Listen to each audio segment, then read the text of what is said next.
দক্ষিণ চব্বিশ পরগনা তথ্য সংস্কৃতি বিভাগের আয়োজনে শুক্রবার থেকে কাকদ্বীপ বিধান ময়দানে শুরু হলো বাংলা মোদের গর্ব অনুষ্ঠান। চলবে আগামী রবিবার পর্যন্ত।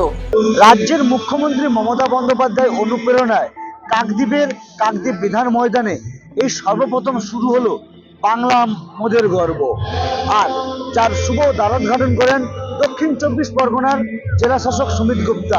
উপস্থিত ছিলেন মুদ্রাপুর লোকসভা কেন্দ্রের সাংসদ বাপি হালদার, সুন্দরবন উন্নয়ন মন্ত্রী বঙ্কিমচন্দ্র হাজরা, প্রাক্তন সুন্দরবন উন্নয়ন মন্ত্রী তথা কাকদ্বীপের বিধায়ক মন্টুরাম পাখিরা। উপস্থিত ছিলেন জেলা পরিষদের সভাধিপতি নীলিমা বিশাল মিস্ত্রি, জেলা পরিষদের সহকারী সভাধিপতি সীমন্ত কুমার মালিক। উপস্থিত ছিলেন সুন্দরবন পুলিশ জেলার পুলিশ সুপার কোটেশ্বর রাও লালাভাট সহ একাধিক প্রশাসনের আধিকারিক ও তৃণমূল কংগ্রেসের একাধিক অধিকর্তারা। এদিন অনুষ্ঠানের উদ্বোধন করেন সুন্দরবন উন্নয়ন মন্ত্রী বঙ্কিমচন্দ্র হাজরা ও দক্ষিণ চব্বিশ পরগনা জেলা শাসক সুমিত গুপ্তা।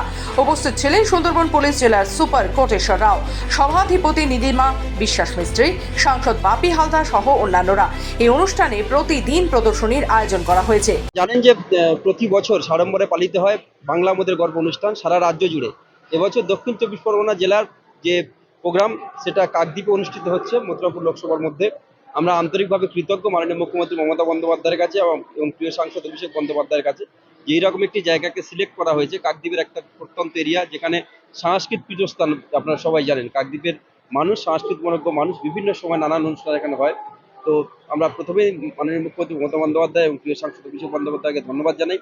আজকের এরকম একটি প্রোগ্রাম থেকে এই এলাকার প্রত্যন্ত এরিয়ার মানুষ তারা জানতে পারবে বাংলার যে কৃষ্টি সংস্কৃতি, বাংলার ঐতিহ্য পরম্পরাকে ধারক বাহক হিসাবে যিনি বয়ে নিয়ে যাচ্ছে আমার প্রিয় মুখ্যমন্ত্রী মমতা বন্দ্যোপাধ্যায়, যে সমস্ত প্রকল্পগুলি বাংলার মানুষকে একেবারে জন্ম থেকে মৃত্যু পর্যন্ত বাঁচতে সহায়তা করছে এবং মানুষকে এগিয়ে নিয়ে যাওয়ার জন্য সহযোগিতা করছে, সেই প্রকল্পগুলি যেমন সকলের সম্মুখে একেবারে অ্যাওয়ারনেস বলতে পারেন, মানুষের সজাগ বলতে পারেন, মানুষকে যেভাবে জানান দেওয়ার জন্যে সেই সমস্ত জিনিসগুলো এখানে প্রদর্শিত হয়েছে।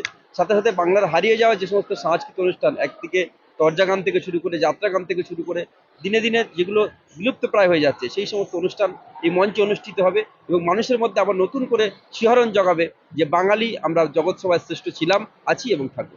বাংলা মোদের গর্বের অনুষ্ঠানের আমাদের প্রায় 15টি স্টল রয়েছে। আমাদের প্রায় সাব ব্লকই এখানে রয়েছে। এখানে একটা প্রদর্শনী রয়েছে উন্নয়নের পথে মানুষের সাথে, তার সঙ্গে এখানে একটা আমাদের সাংস্কৃতিক অনুষ্ঠান এখন চালু হবে। এটা 3 দিন ধরে চলবে, 8, 9, 10। আশা করব এই কার্যক্রমে এখানকার লোককে খুব ভালো লাগবে। এখান থেকে মানুষ উন্নয়নের পথে আমাদের বাংলা এর সম্পর্কে টোটাল এই জায়গা যারা আসবে তারা মাননীয় মুখ্যমন্ত্রী 2011 সালে ক্ষমতা আসার পর যে 76টি মানবিক প্রকল্প তিনি ঘোষণা করেছেন তার প্রত্যেকটি কিভাবে উন্নয়ন হয়েছে, কিভাবে তার সরকারিভাবে তারা কতটা সুযোগ সুবিধা পেয়েছে, বিশেষ করে যারা আমাদের বোনেরা যারা কন্যাশ্রী, যেটা আজকের বিশ্ব সেরা পুরস্কারে সম্মানিত হয়েছে। অনুষ্ঠান প্রাঙ্গণে 15টি স্টল খোলা রয়েছে।